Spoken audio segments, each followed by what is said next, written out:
100% job గ్యారెంటీతో ISTTM business school admissions open. సారి project యొక్క ప్రొఫైల్. ఈ ప్రాజెక్ట్ ని ఆ రోజు బైఫర్కేషన్ యాక్ట్ లో పెట్టారు.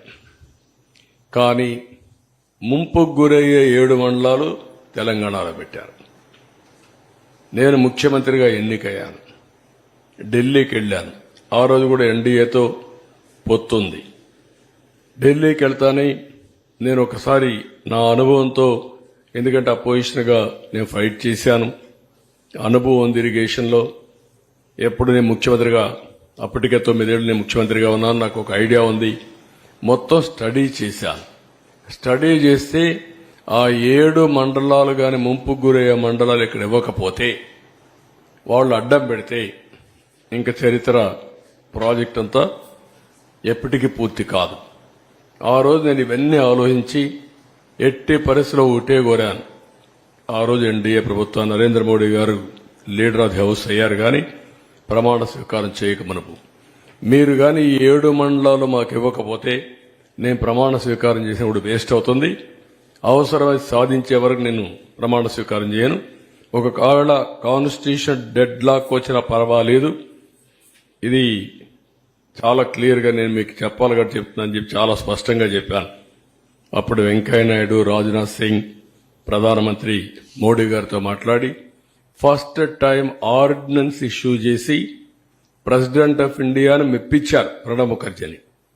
ఎందుకంటే ముందు మీరు పార్లమెంట్ మెంబర్స్ సమావేశం పెట్టారు, ఫస్ట్ పార్లమెంట్ మెంబర్స్ అంతా ప్రమాణ స్వీకారం చేయాలి, తర్వాత బిజినెస్ ఇది ఎట్లా పెడతారంటారని ఆయనకి చెప్పి మెప్పించి ఆయన ఒప్పుకున్న తర్వాత ఆర్డినెన్స్ పాస్ చేసి క్లియరెన్స్ చేసిన తర్వాత పార్లమెంట్ సమావేశాలు పెట్టి మెంబర్స్ అంతా కూడా ప్రమాణ స్వీకారం చేసే పరిస్థితికి వచ్చారు.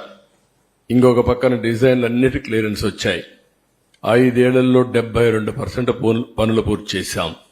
11,762 కోట్ల రూపాయలు ఖర్చు పెట్టాం. DPR 2 55,545 కోట్లకు సాంకేతిక కమిటీ ఆమోదం తెప్పించాం. 31 సార్లు క్షేత్రస్థాయి పర్యటన చేశాను ప్రాజెక్టుకి. 104 సార్లు వర్చువల్ రివ్యూలు చేశాను. ఎందుకు అంత శ్రద్ధ పెట్టామంటే ఈ ప్రాజెక్టు పూర్తి చేసుకుంటే రాష్ట్రంలో వ్యవసాయ రంగానికి పెద్ద ఊత వస్తుంది, చాలా ఉపయోగపడుతున్న ఉద్దేశంతో మొత్తం చేశాం. ఇంకొక పక్కన అప్పటి వరకు ఉన్నటువంటి అన్ని పెండింగ్ అంతా కూడా క్లియర్ చేశాం. రైట్ మెయిన్ కెనాల్, కొంతమంది రైతులు కోర్టుకు వెళ్లి అడ్డం పెట్టి కూర్చున్నారు. వాళ్ళు ఒకటే అనుకున్నారు, ఇంక ఎప్పుడైనా పర్వాలేదు, మేము మాత్రం ఇవ్వని మొండిగేసే పరిస్థితికి వచ్చారు. ప్రాజెక్టులో ఏదైతే మెయిన్ డ్యామ్ వస్తుందో ఆ ప్రాంతంలో కోర్టుకు వెళ్లి వాళ్ళు కూడా మేము వెకేట్ చేయమన్నారు. మామూలుగా ఎవరికైనా సరే ప్రాజెక్టులో పునరావాసం ఇచ్చి R&R డబ్బులు ఇచ్చి ప్యాకేజ్ ఇచ్చి వాళ్ళకి ఇండ్లు కట్టిన తర్వాతనే అది మనం అక్వైర్ చేసే అవకాశం ఉంటుంది. అవన్నీ వార్ ఫుటింగ్లు చేసి వాళ్ళని కన్విన్స్ చేసి మొత్తం క్లియర్ చేసి ప్రాజెక్ట్ ని 5 ఏళ్లలో 72% పూర్తి చేశాం. నెక్స్ట్ ఇక్కడ మీరు చూస్తే సివిల్ వర్క్స్ 71.93. సుమన్ టీవీలో మీ పర్సనల్ అండ్ బిజినెస్ ప్రమోషన్స్ కోసం కింది నెంబర్కి కాంటాక్ట్ చేయండి.